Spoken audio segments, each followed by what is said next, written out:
7월 9일 연중 제14주일 마테오가 전한 거룩한 복음입니다. 그때 예수님께서 이렇게 말씀하셨다.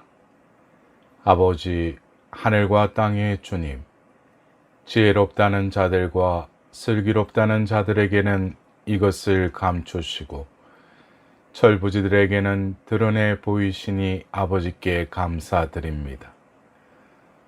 그렇습니다, 아버지. 아버지의 선하신 뜻이 이렇게 이루어졌습니다. 나의 아버지께서는 모든 것을 나에게 넘겨주셨다. 그래서 아버지 외에는 아무도 아들을 알지 못한다. 또 아들 외에는, 그리고 그가 아버지를 드러내 보여주려는 사람 외에는 아무도 아버지를 알지 못한다. 고생하며 무거운 짐을 진 너희는 모두 나에게 오너라. 내가 너희에게 안식을 주겠다. 나는 마음이 온유하고 겸손하니 내 멍에를 메고 나에게 배우라. 그러면 너희가 안식을 얻을 것이다. 정녕 내 멍에는 편하고 내 짐은 가볍다. 사랑하는 형제자매 여러분, 오늘은 연중 제14주일입니다. 오늘 복음은 예수님께서 하신 기도를 전하고 있습니다. 그것은 예수님께서 하신 기도라고 소개되어 있지만 사실은 초기 신앙 공동체가 예수님에 대해 회상하면서 그들이 바치던 기도 내용입니다. 지혜롭다는 자들과 슬기롭다는 자들에게는 이것을 감추시고 철부지들에게는 드러내 보이시니 아버지께 감사드립니다. 예수님 안에 하나님의 일을 보는 그리스도 신앙은 인간의 지혜와 슬기의 산물이 아니라는 말입니다. 초기 신앙인들은 예수님에 대해 회상하면서 그분 안에 하나님이 일하셨다는 사실을 깨달았습니다. 예수님께서 병을 고치고 죄를 용서한 것은 모두 하나님께서 하신 일이었습니다. 그러나 유대교 당국은 예수님 안에 그 하나님의 일을 알아보지 못하였고 그분을 거짓 예언자로 판단하고 그분을 죽이기까지 하였습니다. 하나님께서 사람들과 함께 계시다는 믿음은 모세와 더불어 시작하였습니다. 그 믿음을 중심으로 발족한 것이 유대교였습니다. 그러나 시간이 흐르면서 율법학자들은 율법 준수를 절대화하고 사제들은 재물 봉헌을 가장 중요시하였습니다.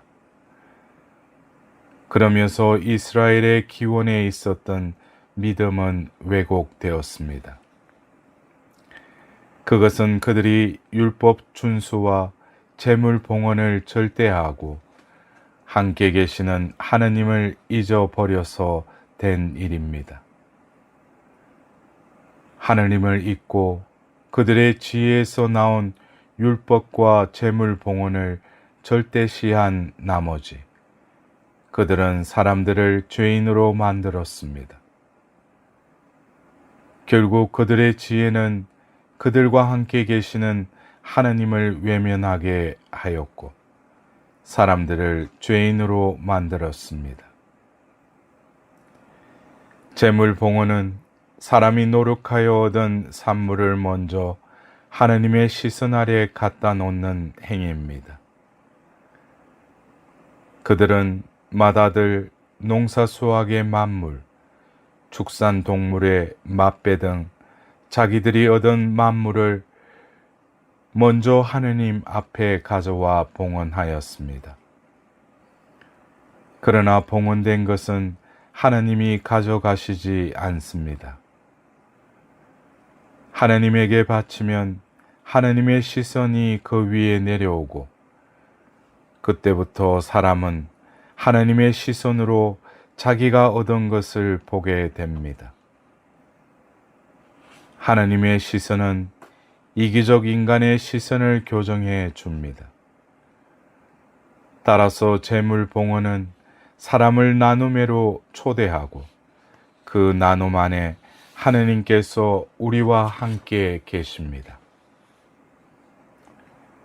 율법학자들은 사람들이 율법을 완벽하게 지키게 하기 위해 그들의 지식과 지혜를 동원하였습니다. 그들은 인간의 모든 상황을 가상하여 지켜야 할 행동 지침을 만들었습니다. 결과적으로 율법 조항은 많아지고 그것을 지키지 못해 죄인이 된 사람들도 많아졌습니다. 사제들은 성전에 많이 바치라고 요구하였습니다. 그들은 많이 바치면 하느님께서 많이 주신다고 주장하였습니다. 그것은 우리의 인과응보 관행을 동기로 삼은 것입니다. 우리의 관행을 하느님에게 연장 적용한 것입니다. 그것은 이 세상의 일에 슬기로운 사람들이 한 일이었습니다. 그러나 그 지혜와 슬기는 하느님을 사라지게 하였습니다. 그것은 인간이 상상하는 하느님이지 예수님께서 아버지라 부른 하느님은 아니었습니다. 우리는 지혜롭고 슬기롭기를 원합니다. 세상을 살아가는 데에 필요한 지혜와 슬기입니다. 오늘 복음은 하느님이 우리 지혜의 산물이 아니라고 말합니다. 복음은 철부지들을 언급합니다. 하느님께서 그런 사람들에게 스스로를 나타내 보이셨다고 말합니다. 철부지는 어린이를 의미합니다. 하느님께서는 예수님을 통하여 이렇게 말씀하셨습니다. 하느님의 나라는 이런 어린이들의 것이다.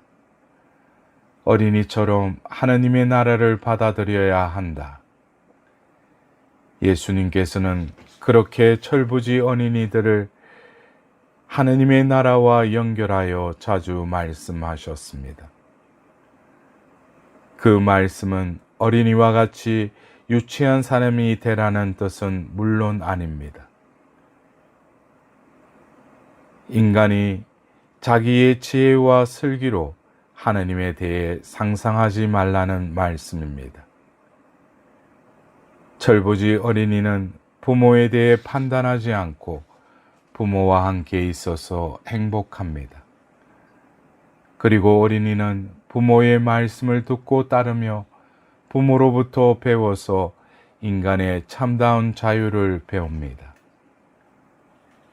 예수님께서는 하느님을 아버지라 부르셨습니다.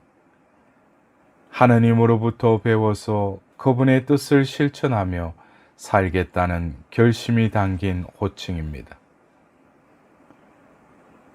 예수님은 당신을 따르는 사람도 하느님을 아버지라 부르라고 가르치셨습니다. 하느님의 생명이 하는 일, 곧 자비와 용서를 배워 실천하여 하느님의 자녀가 되어 살라는 가르침입니다. 우리의 지혜와 슬기가 우리를 하느님의 자녀 되게 하지 않는다는 말씀이기도 합니다. 그리스도교 신앙은 우리의 지혜의 산물도 아니고 우리의 슬기로 하느님을 감동시키는 길도 아닙니다. 하느님은 우리가 많이 바쳐서 많은 대가를 얻어내는 대상도 아닙니다. 그리스도교 신앙은 예수님 안에 나타난 하느님의 생명을 배우고 그 생명이 우리의 삶 안에도 살아있게 하는 데 있습니다. 예수님께서는 하느님의 나라를 가르치셨습니다. 하느님께서 우리의 실천 안에 살아계시면 그것이 하느님의 나라입니다. 우리는 하느님이 아니기에 하느님의 생명이 하시는 일을 단편적으로만 실천할 수 있습니다. 우리는 어쩌다 한 번씩 이웃을 돕고 사랑하며 용서합니다. 오늘의 복음은 고생하며 무거운 짐을 진 너희는 모두 나에게 오너라. 나는 마음이 온유하고 겸손하니 내 멍에를 메고 나에게서 배우라는 말씀으로 끝맺었습니다. 지혜롭게 또 슬기롭게 이 세상을 살기 위해 수고하고 짐을 진 우리를 말하고 있습니다. 사랑하는 형제 자매 여러분, 오늘의 복음은 예수님께서 보여주신 하느님 나라의 실천을 배워 살라는 말씀입니다. 그것은 우리의 이기심과 욕심을 벗어나는 자비의 길이고 이웃을 돕고 사랑하고 용서하는 온유하고 겸손한 길입니다. 이웃을 사랑하고 용서하는 사람이 미워하는 사람보다 더 자유로운 사람인 것입니다. 이번 한 주간도 하나님 빛 아래서 그 자유를 만끽하는 복된 한 주간 되시길 기원드립니다.